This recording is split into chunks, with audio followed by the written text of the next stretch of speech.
Bismillahirrahmanirrahim. Assalamualaikum warahmatullahi wabarakatuh. Hamdan syukranillah, sholatan wassalaman ala rasulillah, amma ba'du. Baraya.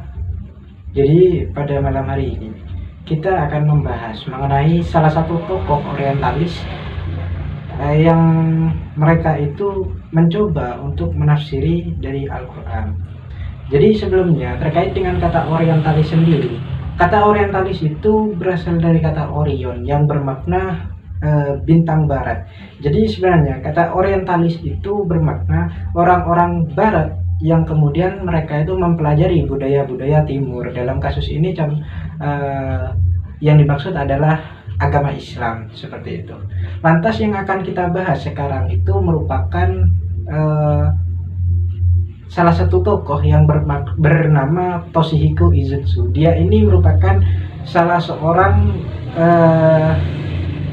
yang lahir di Jepang ya. Jadi dari namanya saja sudah Toshihiko Izutsu, ini kan sudah Jepang banget seperti itu ya.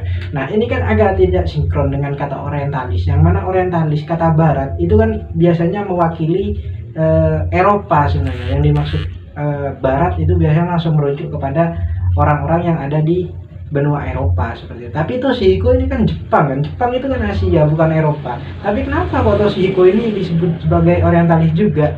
Nah, untuk definisi yang lain atau yang lebih umum cakupannya, jadi makna orientalis itu juga bisa bermaksud orang-orang non-muslim yang mereka itu mempelajari kebudayaan Islam. Misalnya mereka itu mengkaji tentang Al-Quran, makna Al-Quran, apakah benar Al-Quran itu merupakan wahyu dari Tuhan, bukan campur tangan dari Nabi Muhammad. Nah, orang-orang non-muslim yang mempelajari misalnya tentang hal tadi itu, ya mereka itu juga disebut sebagai orientalis, walaupun mereka tinggalnya di Surabaya misalnya kan, di Indonesia kan. Nah, itu tetap saja mereka itu juga disebut sebagai orientalis. Selanjutnya tentang Toshihiko. Nah, Toshihiko itu seperti yang saya katakan tadi, dia itu adalah seorang yang lahir di Jepang. Orang Jepang memang.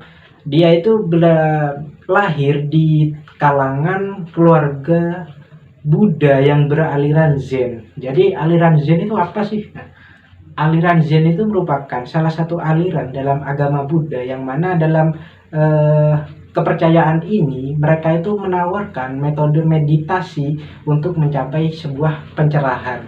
Jadi dalam praktek kepercayaan Zen ini mereka itu tidak terlalu mementingkan persoalan doktrinasi. Misalnya kalau agama Islam itu kan orang Islam melaksanakan sebuah kewajiban itu kan berdasarkan apa yang tertulis di Al-Quran, di Sunnah, kemudian ijma kiasnya para ulama.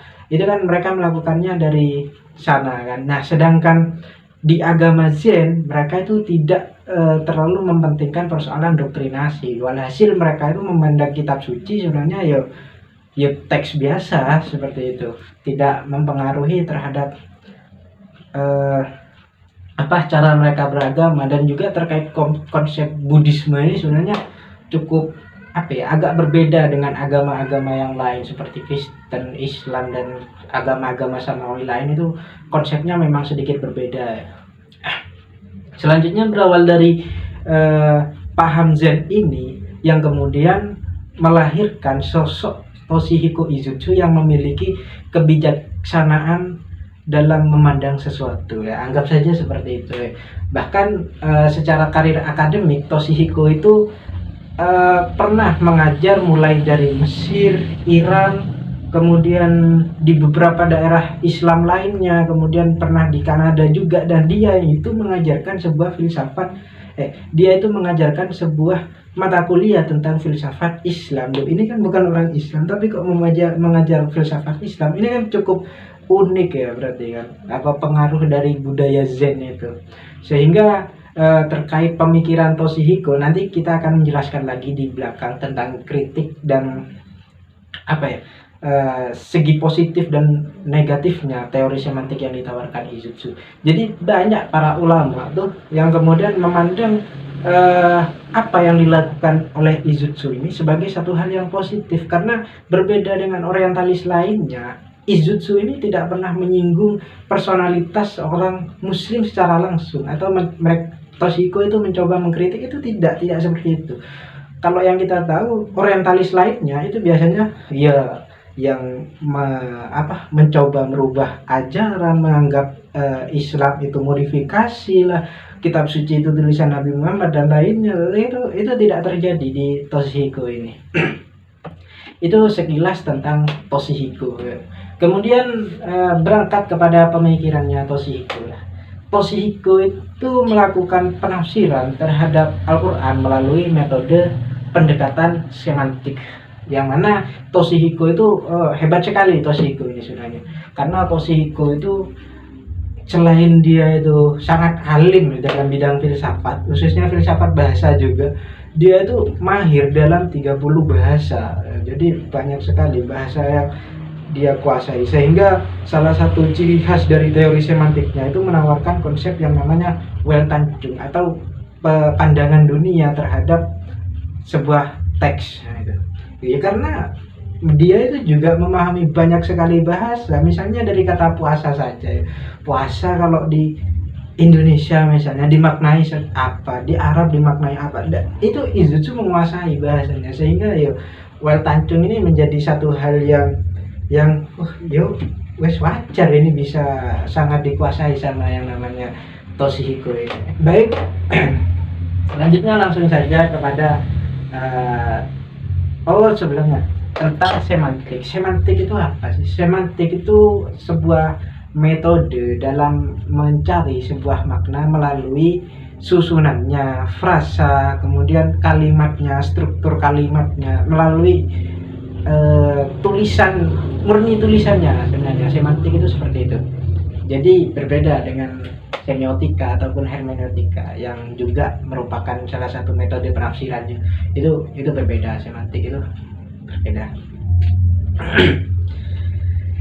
Jadi dalam metode semantiknya Izutsu itu setidaknya terdapat beberapa langkah-langkah ya, dan ketika kita mau menggunakannya dalam menafsirkan sebuah teks atau ayat atau kalimat lah. Kalimat ya, paling sederhananya itu menafsirkan sebuah kalimat. Apa sih yang pertama? Jadi semantik itu tadi yang dikatakan semantik itu ya tadi itu. Kemudian untuk caranya yang ditawarkan oleh Izutsu, yang pertama adalah keyword. Kelihatan kan ya, anggap saja kelihatan. Jadi keyword itu ini sebenarnya hampir sama dengan metode-metode tafsir tematik seperti yang ditawarkan oleh Quraish Shihab ataupun Fazlur Rahman ya. Itu juga hampir sama. Jadi kita mencari satu kata dan beberapa ayat yang satu tema. Itu hampir sama di keyword ini. Jadi kita menentukan apa yang akan kita kaji terhadap tentang satu bagian dari Al-Quran. Misalnya saya di sini akan mengambil kata asaum ya. Asaum. Seperti ini, saum. Jadi kan banyak tuh di Al-Quran kata-kata saum, mulai dari kutiba alaikumusiyam dan kawan-kawannya lah. Jadi ada kata saum. Kalau kita lihat di Fathul Qorib itu misalnya, kan tadi ayatnya kutiba alaikumusiyam, asyam katanya kan. Asyam. Nah, jadi di sini kalau menurut Fathul Qorib, as-saum wasyam ini namanya masdar ini, atau dua bentuk masdar yang maknanya ya sama saja seperti itu. Kemudian setelah kita mencari keyword ini kan, selain menentukan apa yang akan kita kaji, kita kan juga mengumpulkan ayat-ayat yang bersangkutan, yang satu tema ya, yang membicarakan tentang puasa juga. Kemudian yang kedua itu adalah mengungkap makna.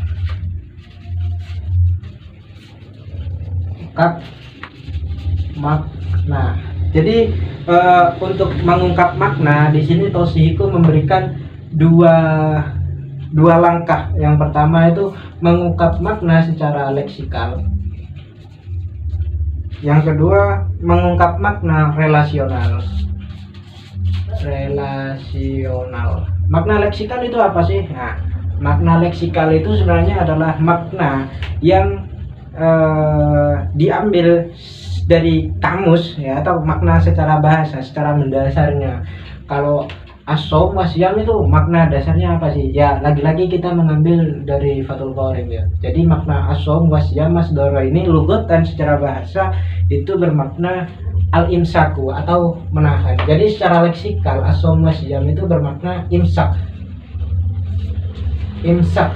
Jadi puasa itu artinya menahan. Bukan hanya lapar secara bahasa itu. Misalnya saya hendak melakukan maksiat, tapi saya menahan, hendak, saya beriman. Nah, itu namanya menahan. Jadi ketika saya menghindarkan diri dari maksiat dengan cara menahan diri saya sendiri, ya itu namanya puasa maksiat namanya. Tapi itu secara bahasa. Kemudian yang kedua adalah secara relasional, mengungkap makna relasionalnya. Nah, mengungkap makna relasional itu, kalau kata lainnya, kalau meminjam istilah di semiotika, ini namanya makna konotasi. Jadi yang dimaksud asom wasyam itu sebenarnya apa sih? Jadi sama di dalam Fathul Qorib juga dijelaskan kata asom wasyam itu secara istilah itu apa sih?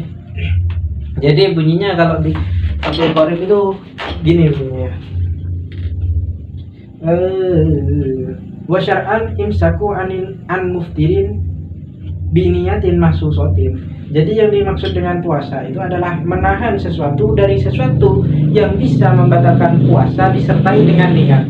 Jadi salah satu syaratnya orang puasa itu ya niat. Misal kamu menahan saja, tidak makan, tidak minum, tapi kamu tidak niat di malam harinya misalnya, ya itu tidak bisa dikatakan puasa. Jadi dia itu selain imsak, dia itu harus niat juga di malam harinya kalau dalam puasa wajib, gitu kan.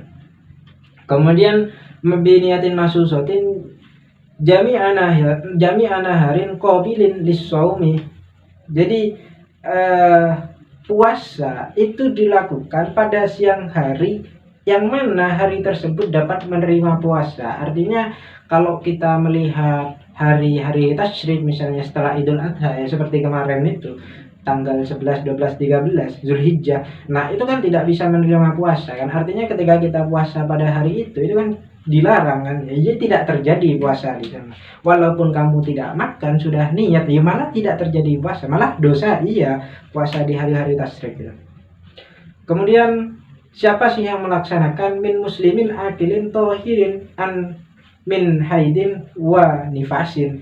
Jadi selain dia itu melaksanakan puasa disertai dengan niat di siang hari yang dapat menerima puasa, yang bisa dilakukan puasa, dia itu juga harus suci.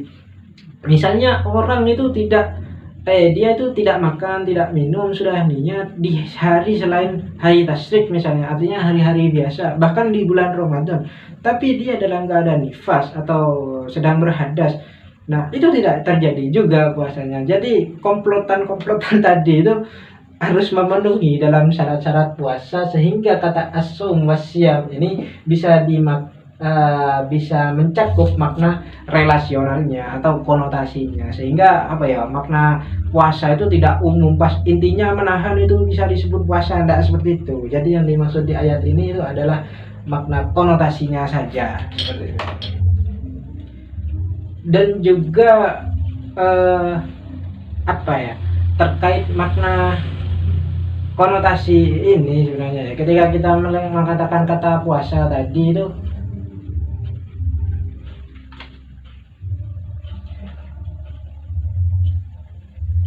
ntar lagi selanjutnya. Kemudian untuk yang ketiga itu adalah linguistik historis.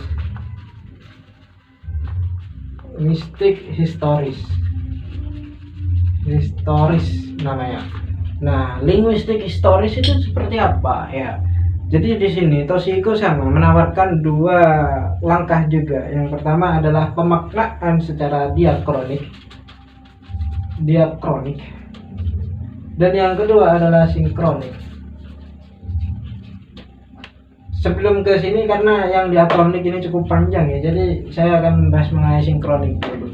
Jadi kalau makna sinkronik itu kita meneliti sebuah teks itu berdasarkan susunannya, artinya apa saja yang terdapat di dalam teks tersebut. Nah itu kita teliti di bagian makna sinkronik ini.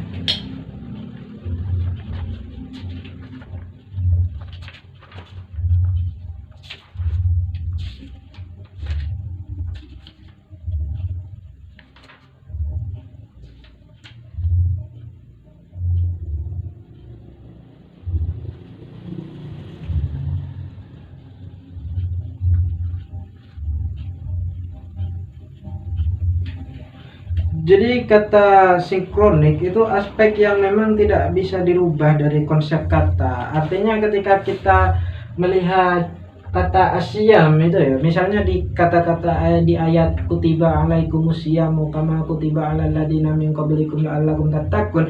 Nah, itu kan kita kan membahas tentang puasa. Nah, kalau berdasarkan ayat itu, kenapa dengan puasa ini sebenarnya? Kan gitu kan pertanyaannya. Jadi apa yang kita bahas dari kata puasa? Nah, kalau kita melihat kepada ayat tadi, maka yang dimaksud puasa di sini, ayat ini berbicara tentang kewajibannya puasa seperti itu. Yang mana puasa itu juga diwajibkan pada kaum-kaum terdahulu seperti itu. Kaum-kaum terdahulu artinya ya sebelum Islam kan sebenarnya puasa ini juga disyariatkan kepada nabi-nabi sebelumnya kan. Kalau kita tahu sekarang ada namanya puasa Daud, ada puasa Yaumul Bid gitu kan. Kalau puasa Daud itu kan katanya puasanya Nabi Daud, yang mana sekarang puasa, besok tidak, besoknya lagi puasa, besoknya tidak, ya ganti-gantian seperti itu. Atau kalau puasa Yaumul Bid itu kan puasanya Nabi Adam kalau tidak salah, yang mana puasanya itu pada hari-hari bid, hari-hari yang terang, bukan ya, kalau siang hari pasti terang, kalau malam hari itu ketika bulan lagi terang-terangnya itu siangnya kita puasa, itu puasa Yaumul Bid. Kebalikannya Yaumul Sud di akhir tanggal 30-an Hijriah, itu bulan-bulan Hijriah itu kan bulannya pada menghilang kan, gelap gitu. Itu lawan katanya kan dari Yaumul Bid. Itu jadi sinkronik. Jadi makna yang akan kita bahas itu mengenai kewajiban puasa dan puasa yang seperti apa seperti itu. Gitu. Kemudian untuk makna diakronik ini, diakronik itu pemaknaan secara garis waktu.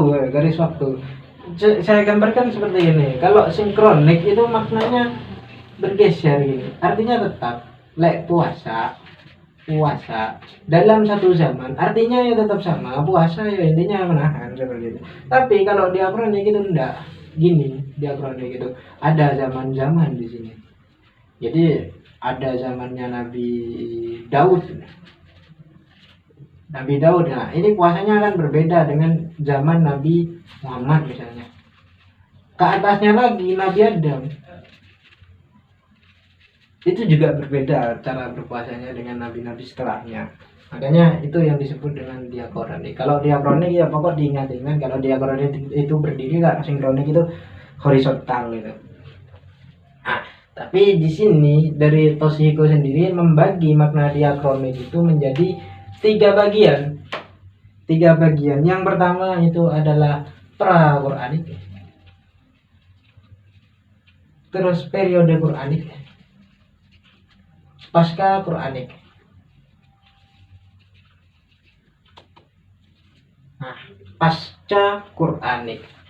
Kenapa kok dibagi demikian? Ya karena memang ketika kita mau mencari dari zaman sekarang misalnya sampai ke zamannya Nabi Adam itu kan terlalu jauh kan. Makanya dibatasi hanya sebatas pra-Quranik atau sebelum Quran itu turun dan kemudian setelah Al-Quran turun, artinya setelah Al-Quran tam itu, setelah Al-Quran sempurna itu, jadi masanya dibagi itu. Karena juga yang kita teliti melalui metode semantik ini kan Al-Quran kan, bukan bahasa secara umum. Mungkin kalau bahasa secara umum ya harus diteliti sampai zamannya Nabi ini kan, sampai Nabi paling atas. Tapi Quranik itu enggak, cuma ini saja. Misalnya dari kata periode pra-Qur'anik itu, apakah ada penggunaan kata puasa sebelum Nabi Muhammad? Ya pastinya kan ada kan, pastinya ada. Jadi sebagaimana yang disebutkan di ayat itu, kutiba alal ladina min qablikum, itu kama kutiba alal ladina min qablikum. Nabi-nabi terdahulu juga ada puasanya. Ya paling dekat dengan Nabi Muhammad ya pada masanya Nabi Isa itu kan terpaut beberapa zaman. Pasti di sini kalau diteliti ya pasti ada budaya-budaya puasa itu. Kemudian, nah pastinya juga pemaknaan budaya ini ketika sebelum pasca Quran, pra-Qur'anik dengan Qur'anik itu berbeda. Karena yang sebelumnya sebelum Qur'anik atau pra-Qur'anik ini kan sekalipun ada orang yang taat, mereka kan masih menggunakan ajarannya Nabi Isa kan, artinya pra-Qur'anik. Sedangkan masa ini itu syariat yang turun adalah syariatnya Nabi Muhammad. Syariatnya pasti berbeda dengan Nabi sebelumnya, sehingga pemaknaan puasa pun itu berbeda dengan Nabi sebelumnya gitu. Kemudian setelahnya ada pasca Qur'anik. Sebelumnya untuk di masa Qur'anik itu kan meliputi golongan-golongan surat Makkiyah, Madaniyah. Pokok ketika Qur'an itu turun itu namanya masa-masa Qur'anik. Terlepas pemaknaan Makkiyah, Madaniyah itu didasari oleh waktu ataupun sebelum dan sesudah hijrah, ya itu di luar itu dah. Ya penting gitu ya, cuma bukan pembahasannya di sini. Pokoknya intinya ketika Quran turun yaitu masa Qur'anik. Sedangkan pasca Qur'anik adalah setelah Quran itu diturunkan. Yang mana setelah Quran itu diturunkan kan ya, atau setelah Islam itu menyebar luas, penggunaan makna bahasa Arab pun juga memiliki perkembangan. Jadi kan yang awalnya misalnya nih kata sayyarah di salah satu surat itu kan bermakna kendaraan saja, tapi kan seiring berkembangan zaman kata sayyarah itu sekarang kan bermakna mobil. Masa Nabi naik mobil kan belum ada ketika itu. Jadi sama kata siam misalnya itu mungkin juga memiliki perbedaan. Salah satunya kalau di Indonesia itu kan unik gitu katanya. Banyak ahli bid'ahnya katanya. Walaupun entah ini bid'ah yang bagus ataupun bid'ah yang dolalah, bid'ah yang sesat katanya. Tapi kalau kata Wahabi jantan rata itu dolalah, sesat semua. Misalnya ketika seseorang itu pingin hafalannya kuat misalnya, sehingga dia itu melakukan puasa. Nah, puasa secara prakteknya sama, akan tetapi niatnya kan berbeda dengan yang dibahas di kutiba alaikumusiyam tadi. Wong surat tadi itu membahas soal puasa wajib, tapi kok di sini puasanya itu juga digunakan di puasa sunnah. Ini kan juga termasuk perkembangan penggunaan kata as-shaum, siam atau puasa itu tadi yang juga mengalami perkembangan ternyata. Kemudian baru yang terakhir itu adalah wel tancung. Gimana artinya? Well tancung. Nah ini kayaknya bahasa mana ini? Tidak tahu. Bukan bahasa Jepang ini. Well tancung ini jadi well tancung adalah bahasa Jerman ya, bahasa Jerman. Yang mana arti dari well tancung itu adalah pandangan dunia terhadap satu teks.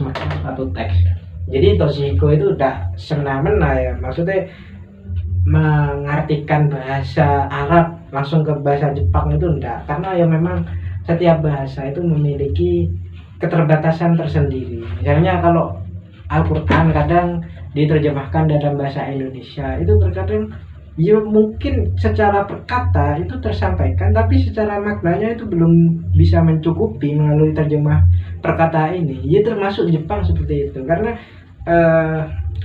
kosakata dalam setiap bahasa itu juga berbeda-beda, sehingga ketika diterjemahkan seperti itu saja berbeda. Tapi kembali ke tadi, Toshihiko itu merupakan salah satu orang yang memiliki kemampuan berbahasa yang sangat hebat. Dia memahami 30 bahasa, sehingga ketika dia mengatakan pandangan dunia terhadap satu teks atau makna sesuatu teks, itu ya tidak heran, karena bisa jadi dia itu memandang satu teks Al-Quran saja, misalnya Saum itu dari 30 bahasa kan apa ya, logikanya kan seperti itu kan, Well Tanjung ini. Jadi mengingat pemaknaan atau langkah-langkah sebelumnya, jadi melalui banyak sekali kemungkinan makna yang terjadi di sini kan. Nah, kemudian finalnya adalah Well Tanjung. Will Tanjung ini sebagai santri yang taat gitu saya kan. Jadi saya juga mengutip dari pendapatnya para ulama ini sebenarnya dari kitab Fathul Qorib lagi-lagi. Jadi sebenarnya yang dimaksud puasa di sini itu bukan puasanya Nabi Adam, Nabi Daud, Nabi Isa, dan nabi-nabi yang lainnya. Juga yang dimaksud imsak itu bukan imsak secara umum, enggak. Kemudian yang dipakai apa ya? Iya. Kemudian juga makna puasanya itu bukan makna yang sudah pasca Quranik atau setelah kata puasa itu berkembang, enggak. Yang dipakai itu menurut pendapatnya ulama itu sesuai dengan yang dibahas di ayat ini, yakni puasa wajib atau puasa Ramadan. Kan kutibanya itu kan bermakna wajib kan, apalagi puasa yang wajib kalau bagi umat Islam gitu kan.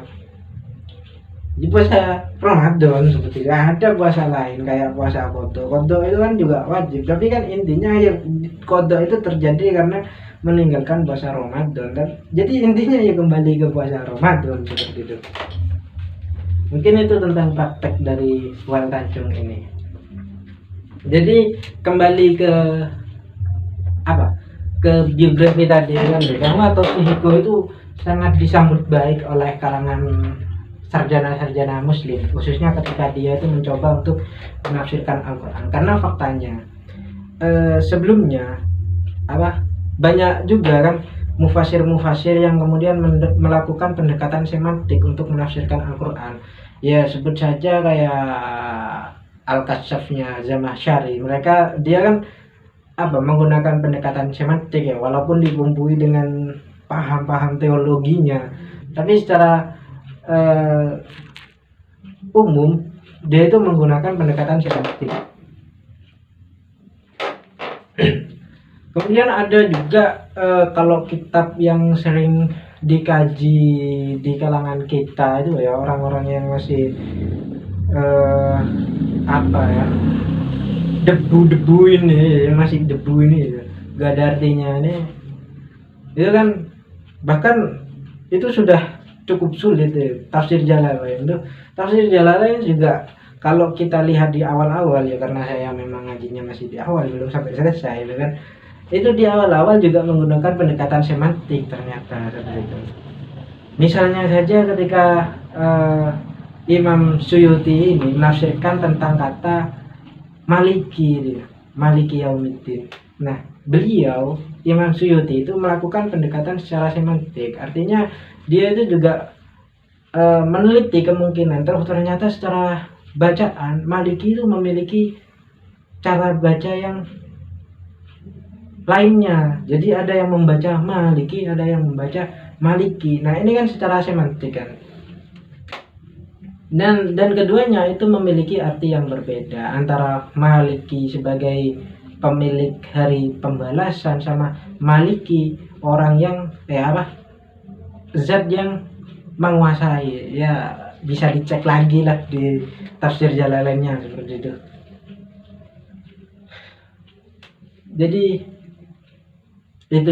Jadi semantik itu bukan hal yang baru sebenarnya, itu sudah lama digunakan sama para mufasir.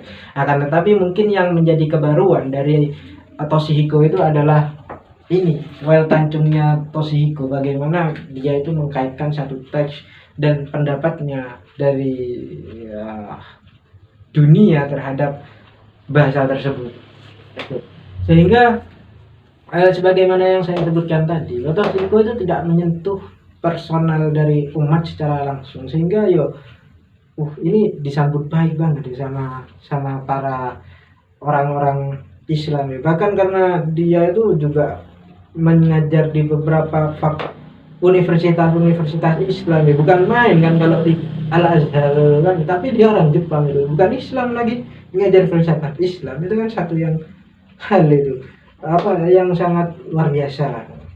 Tapi salah satu kawannya dia itu menanggapi, jadi tidak seharusnya para ulama itu menilai begitu saja, artinya ya sepakat-sepakat saja terhadap metode yang ditawarkan Izutsu ini.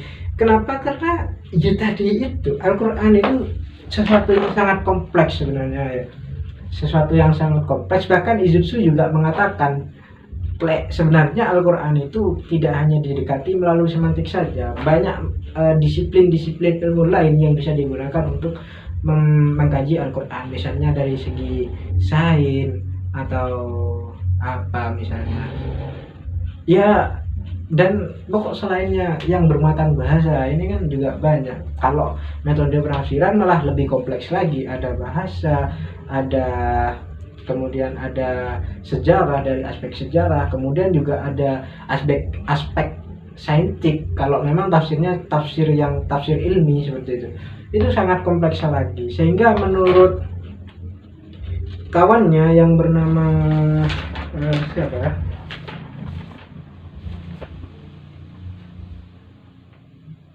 bernama Ismail Al-Bayrak, ini orang keturunan apa ya, orang Iran ini kalau tidak salah ya. Ini salah satu kawannya selama mengajar di Iran juga.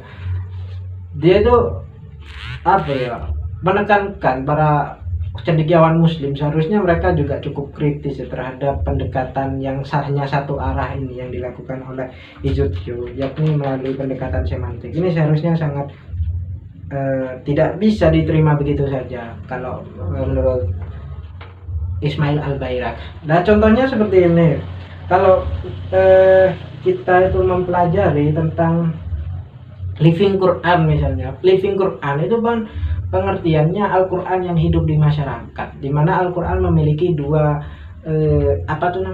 dua fungsi ya, fungsi informatif sama fungsi performatif. Kalau informatif mungkin lah bisa diambil dari metode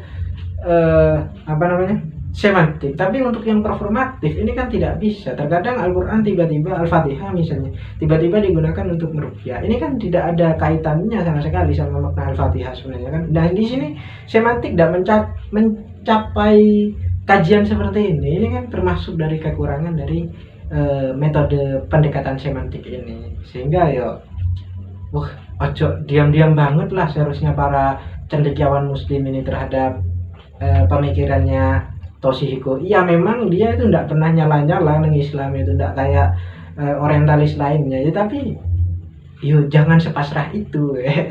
Mungkin kalau Ismail Al-Bayrak itu tinggal di Jember mungkin mengatakan seperti itu juga ya, ojo meneng-meneng naik gitu yo, kudu kritis pisan awakmu gitu. Mungkin itu saja yang bisa saya sampaikan tentang Weltanjung atau pendekatan semantiknya Toshihiko ini. Selanjutnya saya ucapkan mohon maaf apabila ada kata-kata yang keliru atau yang mungkin saja menyesatkan ya, mungkin bisa diluruskan. Kemudian terkait dengan kritik, saran, dan pertanyaan mungkin kalian bisa sampaikan di komen di bawah. Itu saja dari saya. Wassalamualaikum warahmatullahi wabarakatuh. Oke.